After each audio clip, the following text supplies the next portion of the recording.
দেখুন এইভাবে bundle bundle টাকা উইতে খেয়েছে।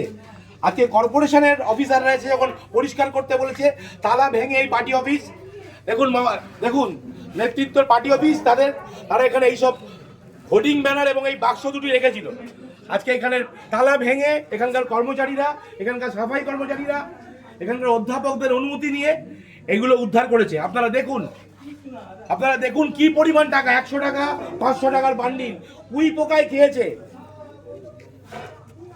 এই টাকার উৎস কি আমরা জানতে চাই। এই টাকা কারা দিনের পর দিন এই কলেজে যারা দুর্নীতি করেছে, এই কলেজে যারা দিনের পর দিন ধরে দুর্নীতি করেছে, এই কলেজে দিনের পর দিন যারা টিচিং স্টাফদের ঠকিয়েছে, প্রফেসরদের সঙ্গে গুন্ডামি করেছে, তাদের প্রত্যেকের টাকা এটা।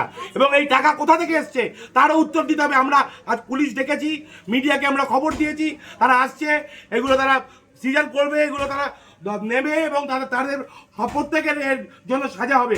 এবং আমরা যত ওপর পর্যন্ত যেতে হয়, আমরা যে একটা শিক্ষা প্রতিষ্ঠানে, এটা কি কোনো মন্ত্রী ঘাটের তলা? আপনারা ভাবুন, লজ্জার বিষয়। একটা শিক্ষা প্রতিষ্ঠানে এইভাবে টাকা পাওয়া যাচ্ছে উইতে খাওয়া। সুরেন্দ্রনাথ কলেজের পেছনে জিমনাসিয়ামের সামনে পুরনো গোডাউন ঘর থেকে এই ঘরটি দেখাও। আমরা এই দুটোই বাক্স উদ্ধার করেছি, তার মধ্যে এইভাবে টাকা উইতে খাওয়া টাকা পড়ে রয়েছে।